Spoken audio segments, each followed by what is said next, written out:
Hi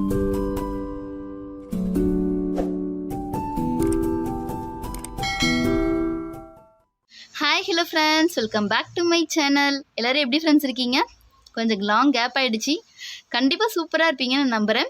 இன்றைக்கி நம்ம வீடியோவில் எதை பற்றி டிஸ்கஸ் பண்ண போகிறோம் அப்படின்னு பார்த்தீங்கன்னா, ஒரு முக்கியமான ஃபர்டிலைசர் வீடியோ தான் ஃப்ரெண்ட்ஸ் நான் ஷேர் பண்ணியிருக்கேன்.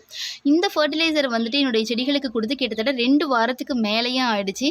அதனுடைய ரிசல்ட் எப்படி இருக்குன்னு உங்களுக்கு காமிக்கிறேன் பாருங்களேன். இந்த செடியை நீங்கள் வந்து பழைய வீடியோஸ்லலாம் பார்த்துருப்பீங்க. ரொம்ப சின்ன செடியாக தான் இருந்தது. இப்போ பார்த்தீங்க அப்படின்னா நல்லாவே க்ரோத் வந்துருக்குங்க. எல்லா பக்கமும் வந்து கிளைகள் வந்து அழகாக எடுத்து அந்த மெயின் பிரான்ச்லேருந்து கிளைகள் எடுத்து வந்து சூப்பரான ரிசல்ட் வந்து கொடுத்துருக்கு. பாருங்கள் எத்தனை பூக்கள் வந்து எடுத்து வந்திருக்கு. ப்ளஸ் வந்து பார்த்திங்கன்னா இந்த பக்கம் பாருங்கள் ஒரு புது ஸ்டெம் வந்து எடுத்து வந்திருக்கு. இந்த செடியில் மட்டும் கிடையாதுங்க, என்னுடைய 7 days ரோஸ் பிளான்ட்டில் எல்லா பக்கமே புது புது தண்டுகள் வந்து அழகாக எடுத்து வந்து பூக்கள் வந்து வச்சுருக்குங்க. மெயினாக வந்து செடியை பார்த்திங்கனாவே ரொம்ப ஹெல்த்தியாக இருக்குது.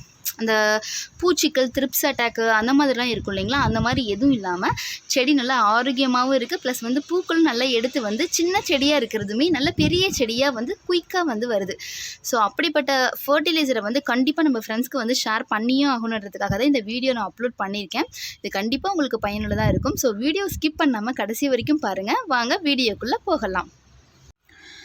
இந்த ஃபர்டிலைசர் ரெடி பண்ணி காமிக்கிறதுக்கு முன்னாடி அதனுடைய பயன்கள் வந்து என்ன அப்படின்றத நான் சொல்லிடுறேன் ஃப்ரெண்ட்ஸ்.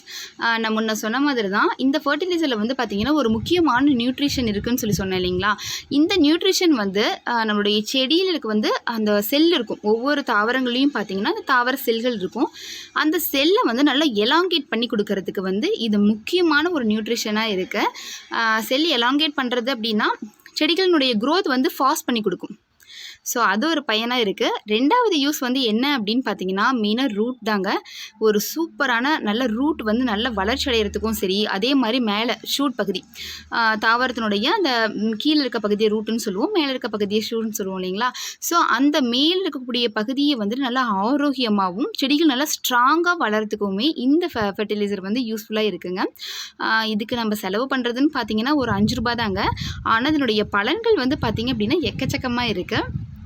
ஸோ இப்போ அடுத்த பயன் வந்து என்ன அப்படின்னு பார்த்தோம்னா, இப்போ நம்ம மற்ற நியூட்ரிஷன் இருக்கக்கூடிய ஃபர்டிலைசர் கொடுப்போம் இல்லைங்களா, ஹைட்ரஜன் ஃபர்டிலைசராக இருக்கலாம், பாஸ்பரஸ், பொட்டாசியம், எந்த சத்துக்களை நிறைந்த ஒரு உரத்தை கொடுத்தாலுமே அந்த உரங்களை வந்துட்டு நல்ல ரூட் வழியை எடுத்து வந்து மற்ற தாவரங்களுக்கு எல்லா பகுதியிலையும் போனால் தானே அந்த க்ரோத் அதனுடைய பயன் வந்து கிடைக்கும்.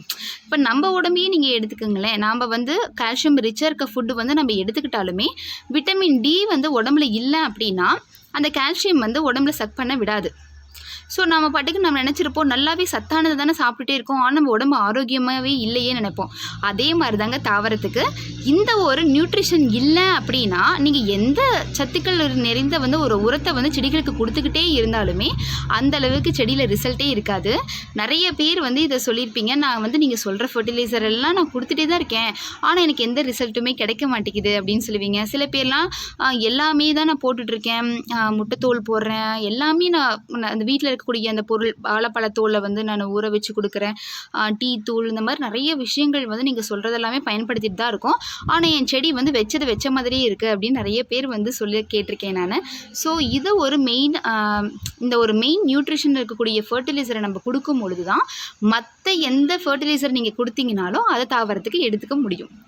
ஸோ அது என்ன ஒரு சத்து அப்படின்னு பார்த்தீங்கன்னா கால்சியம் தாங்க.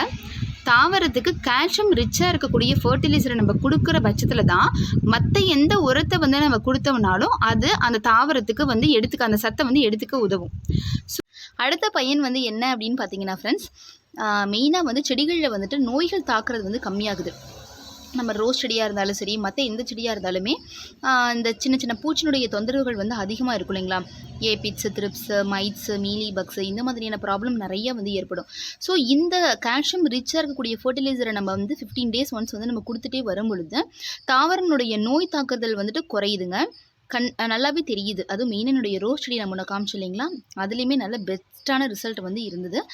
ஸோ அதுக்கு நான் இந்த கால்சியம் ரிச்சாக இருக்கக்கூடிய ஃபர்டிலைசருக்கு வந்து பார்த்திங்கன்னா நம்ம என்ன எடுப்போம், முட்டையினுடைய ஓடு தான் வந்து நம்ம பயன்படுத்துவோம் இல்லைங்களா. அது வந்து கொஞ்சம் மெதுவாக தான் செடிகளுக்கு வந்து கிடைக்கும் இல்லைங்களா. ஒரு லாங் ப்ராசஸ், அது நல்லா மக்கி அதுக்கப்புறமா தான் நம்ம செடிகளுக்கு அந்த சத்துக்கள் கொஞ்சம் கொஞ்சமாக கிடைக்கும்.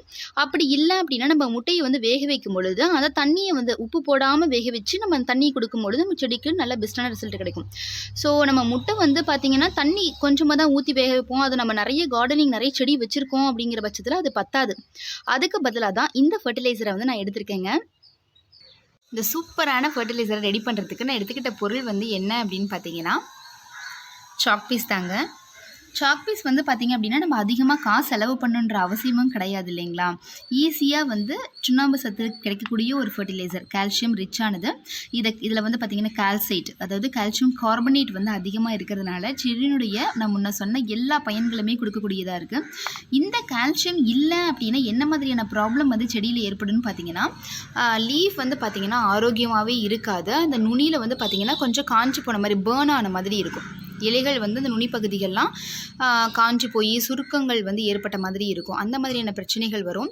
மெயினாக தக்காளி செடிகள் அதிலெல்லாம் வெளியே வந்து நம்ம பார்க்கும்போது நல்லா ஆரோக்கியமாக இருக்க மாதிரி இருக்கும். சில பகுதியில் பார்த்திங்க அப்படின்னா தக்காளியில் அந்த ப்ளாசம் ராட்டுன்னு சொல்லுவாங்க. அந்த ஒரு பகுதி மட்டும் இப்படி சுட்டு போன மாதிரி இருக்கும், ஒரு மாதிரி ப்ரௌனிஷாக ஆன மாதிரி ஆகிடும். ஸோ இந்த மாதிரியான பிரச்சனைகள் வந்து கால்சியம் குறைபாடோட ஏற்படும். மெயின் வந்து பார்த்திங்கன்னா பிளான்ட்டில் வந்து வளர்ச்சியே இருக்காதுங்க, க்ரோத் வந்து ஸ்டன் ஆகிடும். நீங்கள் மாற்றி மாற்றி ஃபர்டிலைசர் கொடுத்துக்கிட்டே இருந்தாலுமே இந்த கால்சியம் டெஃபிஷியன்சி இருக்குது அப்படின்னா செடியினுடைய வளர்ச்சியே இருக்காது. இந்த மாதிரியான ப்ராப்ளம்லேருந்து தவிர்க்கிறதுக்கும் மேலும் பல நன்மைகள் நமக்கு கிடைக்கிறதுக்கும் இதை எப்படி பயன்படுத்தலாம் அப்படின்னு பார்த்தீங்கன்னா 3 விதமாக பயன்படுத்தலாங்க. ஒரு செடிக்கு வந்துட்டு பாதி சாக் பீஸ், ஒரு முழு சாக் பீஸ் இருக்கும் இல்லைங்களா, இதில் வந்து உடஞ்சிருக்கு. ஒரு செடிக்கு வந்து பார்த்திங்கன்னா ஒரு பாதி சாக் பீஸ் வந்து எடுத்து ரூட் கிட்ட வந்து இல்லாமல் அதுலேருந்து தள்ளி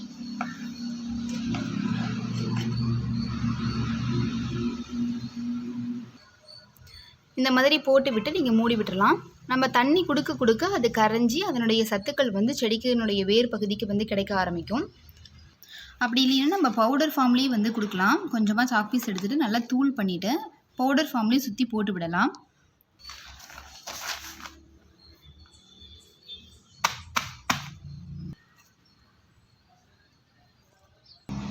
இந்த மாதிரி பவுடர் மாதிரி பண்ணிவிட்டு அதுக்கப்புறம் கரெக்டாக 1 டீஸ்பூனுங்க, ஒரு செடிக்கு வந்துட்டு 1 டீஸ்பூன் வந்து நீங்கள் கொடுத்தீங்கன்னா போதுமானதாக இருக்கும். எடுத்து அந்த வேர் கிட்ட வந்து நீங்கள் போட்டு விடாமல் சுற்றி வந்து நீங்கள் போட்டு விடுங்க.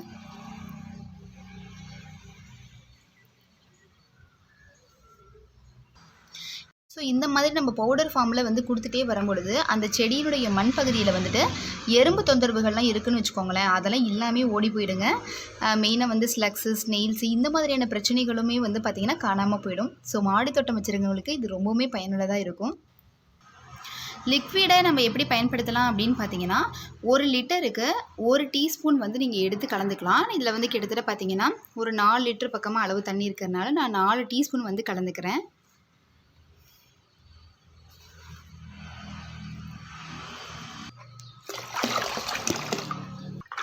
அவ்வளோதாங்க. இந்த லிக்விட் ஃபர்டிலைசரை எல்லா விதமான செடிகளுக்கும் கொடுக்கலாங்க. காய் செடி, பழச்செடி, பூச்செடி எல்லா தாவரங்களுக்குமே நீங்கள் கொடுத்துட்டு வரலாம்.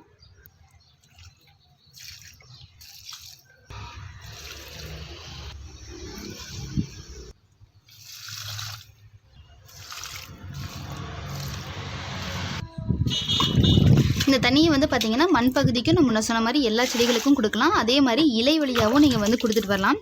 ஸ்ப்ரேயரில் ஊற்றி நீங்கள் வடித்த தண்ணியை ஸ்ப்ரேயரில் ஊற்றி ஸ்ப்ரே பண்ணிவிட்டு வரலாங்க. இல்லை அப்படின்னா இந்த மாதிரி நீங்கள் கையிலையுமே தொளிச்சு விடலாம்.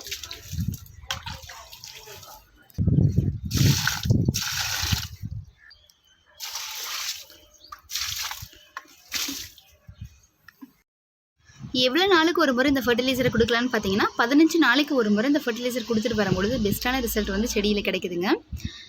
ஸோ இந்த மேஜிக் பவுடர் ஃபர்டிலைசர் வந்து கண்டிப்பாக உங்களுக்கு பயனுள்ளதாக இருக்கும்னு நான் நம்புகிறேன். இதை பயன்படுத்தி பார்த்துட்டு உங்கள் செடியில் எந்தளவுக்கு ரிசல்ட் இருந்தது அப்படின்றத கமெண்ட் செக்ஷனில் சொல்லுங்கள். இந்த வீடியோ பிடிச்சிருந்தது அப்படின்னா குட்டியாக லைக் கொடுங்க. யாருக்காவது யூஸ்ஃபுல்லாக இருக்குன்னு நினச்சிங்கன்னா ஷேர் பண்ணுங்கள். சப்ஸ்கிரைப் பண்ண மறந்துடாதீங்க. என்ன டவுட்டாக இருந்தாலும் கமெண்ட் பாக்ஸில் கமெண்ட் பண்ணி கேளுங்க ஃப்ரெண்ட்ஸ். உங்களுடைய ஐடியா எதுவாக இருந்தாலும் தாராளமாக சொல்லலாம். ஓகே ஃப்ரெண்ட்ஸ், நம்ம நெக்ஸ்ட் வீடியோவில் பார்க்கலாம். தேங்க்யூ.